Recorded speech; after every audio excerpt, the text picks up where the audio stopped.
എല്ലാ പ്രിയപ്പെട്ടവർക്കും നമസ്കാരം. മറുനാടൻ സ്പെഷ്യൽ ഇന്റർവ്യൂ റൂമിലേക്ക് സ്വാഗതം. അനിൽ വെണ്ണിയൂർ സാറാണ് കൂടെയുള്ളത്. സാർ നമസ്കാരം. സാർ, ഏറ്റവും ഒടുക്കം ശബരിമല സ്വർണ്ണക്കൊള്ളയിൽ FIR ഇട്ടിരിക്കുന്നു. അത് കോടതിയിൽ സമർപ്പിക്കപ്പെടുന്ന സാഹചര്യം വരുന്നു. ഇതുമായി ബന്ധപ്പെട്ട് ഒരു ആശ്വാസം, അല്ലെങ്കിൽ വിശ്വാസികളെ സംബന്ധിച്ചിടത്തോളം ഒരു ആശ്വാസം എന്ന രീതിയിലാണ് ഇപ്പോൾ ഈ അന്വേഷണത്തിന്റെ ഗതി കാണിക്കുമ്പോൾ, അല്ലെങ്കിൽ ഇടതുപക്ഷ പത്രങ്ങളായിക്കൊള്ളട്ടെ, അല്ലെങ്കിൽ ഇടതുപക്ഷ ഹാൻഡിലുകളായിക്കോട്ടെ, നോക്കൂ, ഞങ്ങൾ ഇതിൽ കൈ കടത്തിയിട്ടില്ല, ഞങ്ങളുടെ കൈ ശുദ്ധമാണ്, ഞങ്ങൾ അന്വേഷണം നടത്തുന്നുണ്ട്, അന്യ സംസ്ഥാനങ്ങളിലേക്ക് അന്വേഷണം വ്യാപിപ്പിക്കുന്നുണ്ട്. ഈ ഒരു സാഹചര്യത്തിൽ ശബരിമല സ്വർണ്ണക്കൊള്ളയുടെ അന്വേഷണം നടത്താൻ പോലീസിന് ഉത്സാഹവും കാണുമ്പോൾ കുറച്ചുകൂടി ഒരു ക്ലീൻ ചിറ്റ് സർക്കാരിന് കിട്ടും എന്നുള്ളത് കൊണ്ടാണോ, അതോ ഗൂഢമായ മറ്റെന്തെങ്കിലും ലക്ഷ്യമുണ്ടോ ഇതിൽ? ഇത് ഈ ഒരു കേസിന്റെ പാരലൽ നമ്മൾ വായിക്കുകയാണെങ്കിൽ, മുമ്പ് സ്വപ്ന സുരേഷ് ഒരു പ്രസ്താവന നടത്തിയതിൻ്റെ പുറത്ത് അവരെ സർക്കാരിനെ അട്ടിമറിക്കാൻ, അതായത് ഭരണകൂടത്തെ അട്ടിമറിക്കാൻ ശ്രമിച്ചതിൻ്റെ പേരിൽ 12ഓളം SP-മാരെ ചേർത്തിട്ട് ഒരു അന്വേഷണ സംഘം രൂപീകരിച്ചായിരുന്നു. ഓർമ്മയുണ്ടാവും. എന്നിട്ട് എന്തൊക്കെയാണ് കോലാഹലങ്ങൾ നടത്തിയതെന്ന് നമുക്കറിയാം. ഇവിടെ ഇപ്പോൾ സംഭവിച്ചിരിക്കുന്നത്, ഒരു ജില്ലാ ജഡ്ജി, മജിസ്ട്രേറ്റ് അല്ല, ജില്ലാ ജഡ്ജി തന്നെയാണ് അദ്ദേഹത്തിന് ശബരിമല അഡീഷണൽ കമ്മീഷണറുടെ ചാർജാണുള്ളത്. അദ്ദേഹം കണ്ടുപിടിക്കുകയാണ് ശബരിമല തുറന്നിരിക്കാത്ത ഒരു ദിവസം അവിടെ ഇങ്ങനെ പാളികൾ മോഷണം പോയതായിട്ട്. ഇനി അദ്ദേഹത്തിന് അയ്യപ്പൻ സ്വപ്നത്തിൽ പ്രത്യക്ഷപ്പെട്ടതാണോ അതോ വേറെ ഏതെങ്കിലും ചാത്തന്മാർ വന്ന് പറഞ്ഞാണോ എന്നറിയത്തില്ല. 7-ാം തീയതി അദ്ദേഹം അവിടെ ചെല്ലുമ്പോഴത്തേക്കാണ് ഈ ചെമ്പ് പാളി എന്ന് പറയപ്പെടുന്ന സ്വർണ്ണപ്പാളികളും ഇല്ലാതാവുന്നത്. അപ്പോൾ ഒരു ജില്ലാ ജഡ്ജി നേരിട്ട് കണ്ട് ബോധ്യപ്പെട്ട ഒരു സംഭവത്തിന് ഒരു FIR എന്ന് പറയുമ്പോഴത്തേക്ക് അത് മാൻഡേറ്ററി ആയിട്ടുള്ള ഒരു കാര്യമാണ്. ഒരു FIR ഇടാൻ 1 മാസവും 10 ദിവസവും എടുത്തേക്കുന്നു എന്നുള്ളത് ഈ ഗവൺമെൻറ്റിൻ്റെ കഴിവിനെ നമ്മൾ കാണിക്കുക. അതിൻ്റെ അന്വേഷണ ഉത്സുകത നല്ലോണമുണ്ട്. ഇനി ഈ വാർത്ത ഞാൻ വായിച്ചത് ദേശാഭിമാനിയിലാണ്. ദേശാഭിമാനിയിൽ വായിച്ചിരിക്കുന്നത് 2 FIR ഇട്ടിട്ടുണ്ട്. ഒരെണ്ണത്തിൽ 10 പ്രതികളും വേറെണ്ണത്തിൽ 8 പ്രതികളും. അയ്യപ്പൻ്റെ 18-ാം പടിയുമായിട്ട് ബന്ധപ്പെട്ടതാണല്ലോ, അപ്പോൾ 18 പേരും ഉണ്ട്. പക്ഷേ എന്തുകൊണ്ട് ഇവർ തെളിവ് നശിപ്പിക്കപ്പെടാതിരിക്കാൻ? ഒരാൾക്ക് അറസ്റ്റ് ചെയ്യുന്നത് 2-3 രീതികളിലാണ് ഒരാളെ അറസ്റ്റ് ചെയ്യുന്നത്. ഇന്ത്യൻ നിയമ സംഹിത അനുസരിച്ചിട്ട് ഒരാളെ അറസ്റ്റ് ചെയ്യണമെങ്കിൽ, ഒന്നുകിൽ അയാൾ ഒരു കുറ്റം ആവർത്തിക്കാൻ സാധ്യതയുള്ള ആളായിരിക്കണം, 2 അയാളുടെ പ്രൊട്ടക്ഷന് വേണ്ടിയിട്ട് അറസ്റ്റ് ചെയ്യാം, തെളിവ് നശിപ്പിക്കാതിരിക്കാൻ വേണ്ടിയിട്ട് അറസ്റ്റ് ചെയ്യാം. ഈ കണ്ടീഷനുകളിലൊക്കെയാണ് നമ്മൾ ഒരാളെ അറസ്റ്റ് ചെയ്യേണ്ടത്. ഈ കണ്ടീഷൻ എല്ലാം അവിടെ വരുന്നുണ്ട്. കാര്യം, ഇവർ പൊതുമധ്യത്തിൽ ഇറങ്ങി നടന്നു കഴിഞ്ഞാൽ ഇവർ ആക്രമിക്കപ്പെടാൻ സാധ്യതയുണ്ട്, തെളിവുകൾ നശിപ്പിക്കപ്പെടാൻ സാധ്യതയുണ്ട്, സാക്ഷികളെ സ്വാധീനിക്കാൻ സാധ്യതയുണ്ട്. ഈ കൊടുക്കുമ്പോഴത്തേക്ക് ഇങ്ങനെ ഒരു FIR കോടതിയിൽ ഫയൽ ചെയ്യുമ്പോഴത്തേക്ക്, ഞാൻ കോടതിയെ ധിക്കരിച്ച് പറയില്ല, ആ ഇരിക്കുന്ന മജിസ്ട്രേറ്റിന് ശകലമെങ്കിലും ഉളുപ്പുണ്ടെങ്കിൽ ചോദിക്കാം, ഇതിൻ്റെ പ്രതികൾ എവിടെയാണ്? പ്രതികൾ കാണാത്തവരൊന്നും അല്ലല്ലോ. സമൂഹ മധ്യത്തിൽ വളരെ പരസ്യമായിട്ട് നടക്കുന്ന ആൾക്കാരാണ് ഇതിലെ പ്രതികളും ഗവൺമെൻറ് ഉദ്യോഗസ്ഥന്മാരുമാണ്. ഇതിൽ ഏതെങ്കിലും ഒരു ഉദ്യോഗസ്ഥൻ ഇന്ന് വരെ സസ്പെൻഡ് ചെയ്തു? ഇല്ല. അപ്പം ഇതുവരെയും ഒരു ഉദ്യോഗസ്ഥനെ സസ്പെൻഡ് ചെയ്തിട്ടില്ല. ഒരു FIR ഇടാൻ 1 മാസം സമയമെടുത്തു. ഇവർക്ക് തെളിവുകൾ നശിപ്പിക്കാനും സാക്ഷികളെ സ്വാധീനിക്കാനും വേണ്ടിയിട്ട് ആവശ്യത്തിനുള്ള സമയം കൊടുത്തു, പ്ലെൻറ്റി ഓഫ് ടൈം. ഇതിനകത്ത് ഈ ഒരു FIR ഒരു പ്രഹസനമായിട്ടല്ലാതെ നമുക്കൊന്നും തോന്നുന്നില്ല. ഇത് അന്വേഷണം നടത്തുന്നത് വളരെ ഒരു പ്രഹസനമാണ്. ഇനി ഇതിനകത്തിട്ടേക്കുന്ന വകുപ്പുകൾ വളരെ ലഘുവായ വകുപ്പുകളാണ്. കൂട്ടം ചേർന്ന് പിന്നെ മോഷണം എന്നുള്ള വാക്ക് ഉപയോഗിച്ചില്ല, തെഫ്റ്റ് ഇട്ടിട്ടില്ല, മിസ്അപ്രോപ്രിയേഷനാണ് ഇട്ടിരിക്കുന്നത്. മിസ്അപ്രോപ്രിയേഷൻ എന്ന് പറയുമ്പോഴത്തേക്ക് നമ്മൾ ഒരു കാര്യത്തിനെടുത്ത പൈസ വേറൊരു കാര്യത്തിനെടുത്ത് ഉപയോഗിച്ച് കഴിഞ്ഞാൽ മിസ്അപ്രോപ്രിയേഷൻ, പിന്നീട് കൊണ്ട് വെച്ച് കഴിഞ്ഞാലും മതി മിസ്അപ്രോപ്രിയേഷൻ. പക്ഷെ തെഫ്റ്റ് അതല്ല.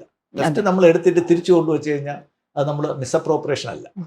അപ്പം ഇവർക്ക് രക്ഷപ്പെട്ടു പോകാമെന്നുള്ള ഏറ്റവും ലളിതമായുള്ള വകുപ്പുകൾ ഇവർ ഗൂഢാലോചന നടത്തിയിട്ട്, ഞാനൊരു വിദഗ്ധനല്ല, എന്നാൽ എൻ്റെ ബേസിക് ആയിട്ടുള്ള നോളജ് വെച്ചിട്ട് പറയാണ്, ഇവർ കൂട്ടം കൂടി ഗൂഢാലോചന നടത്തിയിട്ടുണ്ട്. അപ്പോൾ അതിൽ 120B ഇട്ടിട്ടുണ്ടോ? ഇല്ല. എന്തുകൊണ്ടിട്ടില്ല?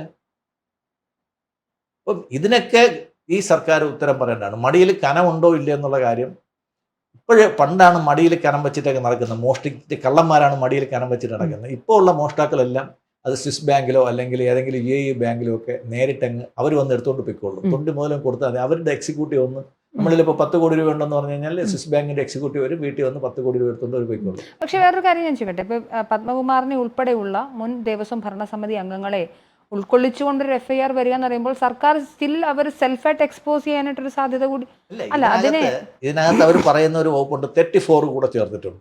34 എന്ന് വെച്ച് കഴിഞ്ഞാൽ കൂട്ടം കൂടി ചെയ്യുന്ന ഒരു കുറ്റം എന്നാണ്. ആ കൂട്ടം കൂടി ചെയ്യുന്ന ഒരു കുറ്റത്തിന്റെ അർത്ഥം എന്ന് വെച്ച് കഴിഞ്ഞാൽ ഇതെല്ലാം വളരെ ലഘുവായിട്ട് രക്ഷപ്പെട്ടു പോകാനുള്ള വകുപ്പ്.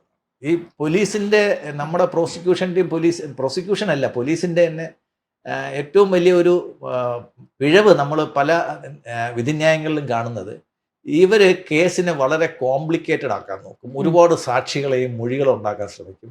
ഇവിടെയൊക്കെ നമ്മൾ ന്യായം അല്ലെങ്കിൽ നീതി പരാജയപ്പെടുകയാണ്. വളരെ സിമ്പിളായിട്ട് ഇന്നാര് ഇന്നിടത്ത് നിന്ന് ഇത്ര രൂപ മോഷ്ടിച്ചു, ഇതാണ്ട് 2 പേര് സാക്ഷിയുണ്ട്, ഇത്രയും മതി. ഇനി അയാൾ അന്ന് ഉടുത്തിരുന്ന ഡ്രസ്സ് ഏതായിരുന്നു, അന്ന് അയാൾ ബാങ്കിൽ പോയിരുന്നു, അന്ന് രാവിലെ അദ്ദേഹം എന്തൊക്കെ ചെയ്തു, ഇതൊക്കെ ചേർത്താണ് ഇവരൊരു FIR-ഉം അല്ലെങ്കിൽ ഒരു മൊഴിയായിട്ട് കോടതിയിൽ കൊടുക്കുന്നത്. ഇതിനകത്ത് ഏതെങ്കിലും ഒരു കാര്യത്തിൽ കൊറാബറേഷൻ ആയില്ലെങ്കിൽ ഇത് തള്ളിപ്പോകുന്ന ഒരവസ്ഥയിലോട്ട് പോലീസുകാർ കൊണ്ട് ഒരുപാട് കോംപ്ലിക്കേറ്റ് ചെയ്യും. രസം എന്തെന്ന് വെച്ച് കഴിഞ്ഞാൽ നമ്മൾ നീതിന്യായ വ്യവസ്ഥ എന്ന് പറയുമ്പോഴത്തേക്ക് അതിനകത്ത് ഈ FIR ഡ്രാഫ്റ്റ് ചെയ്യുന്ന ആ റൈറ്റർക്കോ അല്ലെങ്കിൽ അത് സൈൻ ചെയ്യുന്ന സർക്കിൾ ഇൻസ്പെക്ടർക്കോ ബേസിക് ആയിട്ട് നിയമ വിദ്യാഭ്യാസം ഇല്ല എന്നുള്ളതാണ്. അവരെ എടുക്കുന്ന ട്രെയിനിങ് സമയത്ത് കുറച്ച് നിയമങ്ങൾ പഠിപ്പിക്കുന്നു അല്ലാതെ ഒരു പ്രാക്ടീസ് ചെയ്യുന്ന അല്ലെങ്കിൽ ഒരു മിനിമം ഒരു LLB ഡിഗ്രി എങ്കിലുള്ള ഒരാളെ എടുത്ത് ഒരു FIR ഇട്ടിരുന്നെങ്കിൽ ഈ കേസുകളൊന്നും വരത്തില്ല.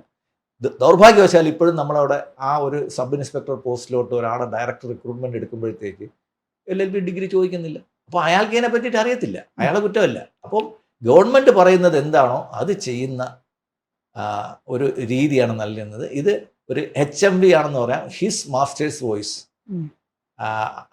ആഭ്യന്തര മന്ത്രിയുടെ പൊളിറ്റിക്കൽ സെക്രട്ടറി എന്താണോ പറഞ്ഞിട്ടുള്ളത് അത് അതേപടി ഈ FIR-ൽ കാണാം. അതിൽ കൂടുതൽ വേറൊന്നുമില്ല. കാര്യം സംസ്ഥാനാന്തര കുറ്റകൃത്യങ്ങൾ നടന്നിട്ടുണ്ട്, ആ സംസ്ഥാനത്തിൻ്റെ അനുമതി എടുത്തിട്ടില്ല, അവിടെ റെയ്ഡ് നടത്തിയിട്ടില്ല, ആരെ അറസ്റ്റ് ചെയ്തിട്ടില്ല. അറസ്റ്റ് വൈകുന്നതുൾപ്പെടെ ഇപ്പോൾ ഈ പറയപ്പെടുന്ന ഉണ്ണികൃഷ്ണൻ പോറ്റി ആയിക്കൊള്ളട്ടെ, പറയപ്പെടുന്ന പ്രധാനപ്പെട്ട ആളുകളായിക്കൊള്ളട്ടെ, ഓരോ ദിവസങ്ങളും അവർ നടത്തിയിട്ടുള്ള കുറ്റകൃത്യങ്ങളുടെ ഡെപ്ത് നമുക്ക് മനസ്സിലായി വരികയാണ്. എന്തുകൊണ്ട് അറസ്റ്റ് വൈകുന്നു എന്നൊരു ചോദ്യം. ഇയാളുടെ സഹോദരിയുടെ വീട്ടിൽ നിന്നും ഈ തൊണ്ടി കണ്ടെടുക്കുകയാണ്. തൊണ്ടി കണ്ടെടുത്തിട്ട് എന്തുകൊണ്ട് അവർ അറസ്റ്റ് ചെയ്തില്ല? അവർ ചോദ്യം ചെയ്ത പോലുമില്ല. ചോദ്യം ചെയ്യലില്ല. ഒരു തൊണ്ടി കണ്ടുപിടിച്ചു, നമ്മളൊരു സാധനം കണ്ടില്ല, അയാളുടെ വീട്ടിൽ നിന്ന് നമ്മൾ കണ്ടെത്തി, അയാളെ അടുത്ത് അറസ്റ്റ് ചെയ്തിട്ട് അയാൾ നിരപരാധിയാണെങ്കിൽ കോടതി വിടട്ടെ. അങ്ങനെ ഈ 1 മാസം കഴിഞ്ഞിട്ടും ഒരു ജില്ലാ ജഡ്ജി സാക്ഷിയായ ഒരു കാര്യത്തിന് 1 മാസം 1 മാസവും 10 ദിവസവും എടുത്തു FIR ഇടാൻ. ഒരാൾ അറസ്റ്റ് ചെയ്യാൻ ഇനി എത്ര മാസം എടുക്കും എന്നുള്ള കാര്യം നമുക്ക് നോക്കിയിരുന്ന് കാണാം. ഈ അറസ്റ്റ് വൈകിപ്പിക്കുന്നത് അല്ലെങ്കിൽ കുറ്റപത്രത്തിൽ ഇങ്ങനത്തെ ലൂസൻസ് ഇട്ട് കൊടുക്കുന്നത് സ്വാഭാവികമായും നമ്മൾക്ക് മനസ്സിലാക്കുന്നത് ഇവരെ പ്രതികളെ രക്ഷിച്ചെടുക്കാം. അറസ്റ്റ് വൈകുന്നത് തന്നെ കുറ്റകൃത്യത്തെ ലഘൂകരിക്കാൻ, കുറ്റകൃത്യം ലഘുവാണെന്ന് വിധിക്കുന്ന മജിസ്ട്രേറ്റിന് മുമ്പിൽ കാണിക്കുന്നതിനുള്ള ഒരു തെളിവാണ് അയാൾ അറസ്റ്റ് ചെയ്തില്ല. അതായത് ഇവർ അത്രയധികം ശബരിമല പോലൊരു ക്ഷേത്രത്തിൽ നിന്നും ഇത്രയും അധികം സ്വർണം കണ്ടെത്തി അത് കൊണ്ടുപോകുന്ന ആളുകൾ എന്ന് പറയുമ്പോൾ എത്രയും സ്വാധീനമുള്ള ആളുകളായിരിക്കും. അപ്പൊ സ്വാഭാവികമായും ഉള്ള തെളിവുകൾ കൂടി നശിപ്പിക്കപ്പെടാനുള്ള എല്ലാ സാധ്യതയും ഇപ്പൊ തന്നെ ചെയ്തിട്ടുണ്ടാവാം. ഞാൻ ആദ്യം പറഞ്ഞ ഒന്നുകൂടെ പറയാണ്, ശബരിമല നട അടച്ചിരിക്കുന്ന സമയത്താണ് ഈ സാധനം അവിടെ നിന്ന് കാണാനില്ല എന്നുള്ള അറിവ് ജില്ലാ ജഡ്ജിക്ക് കിട്ടുന്നത്. അദ്ദേഹം ഇത് അവിടെ ചെന്ന് നേരിൽ കണ്ട് ബോധ്യപ്പെട്ട കാര്യമാണ്. പക്ഷെ അദ്ദേഹത്തിന്റെ കൈകൾ പോലും, അദ്ദേഹത്തിന് ഒരാളെ അറസ്റ്റ് ചെയ്യാൻ പറയാനുള്ള അധികാരമുള്ള ആളാണ്. നമ്മൾ പറയുന്ന ജില്ലാ മജിസ്ട്രേറ്റ് എന്ന് പറയുന്ന കളക്ടറെക്കാളും എത്രയോ മേളിലാണ് അദ്ദേഹം. അദ്ദേഹത്തിന് തന്നെ ഒരാളെ അപ്പോഴും അറസ്റ്റ് ചെയ്യണമെന്നില്ല, അല്ലെങ്കിൽ കണ്ടുപിടിക്കണമെന്ന് അതിന്റെ കാര്യങ്ങൾ എടുക്കാൻ വേണ്ടിയിട്ടാണ് ജില്ലാ ജഡ്ജിയുടെ റാങ്കുള്ള ഒരു ഉദ്യോഗസ്ഥനെ ഹൈക്കോടതി നിയമിച്ചിരിക്കുന്നത്. അദ്ദേഹം റിപ്പോർട്ട് ചെയ്തിട്ട് പോലും പോലീസിന്റെ ഭാഗത്തു നിന്നുണ്ടായ അനാസ്ഥ എന്താണെന്ന് നമ്മൾ കണ്ടതാണ്. അതെ. അപ്പോൾ അങ്ങനെ വരുന്ന സാഹചര്യത്തിൽ രക്ഷിച്ചെടുക്കാനുള്ള ശ്രമം, കൂട്ടായ ഒരു ശ്രമം, അത് പോലീസ് സ്വാഭാവികമായും ഭരണചക്രം പിടിക്കുന്ന ആളുകളുടെ കൂടെ നിൽക്കുക എന്നുള്ളതാണ്. സ്വാഭാവികമായും ഇവരൊക്കെ രക്ഷപ്പെടുമെന്നല്ലേ ഇപ്പോൾ മനസ്സിലാക്കേണ്ടത്. പത്തനംതിട്ട MLA ആരാന്ന് നമുക്കറിയാലോ, മന്ത്രി ആരാന്ന് നമുക്കറിയാലോ, ഇവിടുത്തെ പാർട്ടിയുടെ കാര്യങ്ങൾ, പ്രശ്നങ്ങളെല്ലാം നമുക്ക് എല്ലാവർക്കും അറിയാവുന്ന കാര്യങ്ങളാണ്. കേരളം അവിടെയും നമ്പർ 1 പക്ഷെ ഈ കപ്പൽ ആടി ഉലയും. വരുന്ന തെരഞ്ഞെടുപ്പിൽ ഉള്ളൊരു പ്രസക്തി കൂടി, പത്തനംതിട്ടയില് ഇത്തവണ കപ്പൽ ആടി ഉലയും എന്ന് തന്നെയാണ് തോന്നുന്നത്. കപ്പിത്താൻ ഉള്ളത് കൊണ്ട് തന്നെയാണ് കപ്പൽ ആടി ഉലയാൻ പോകുന്നത്.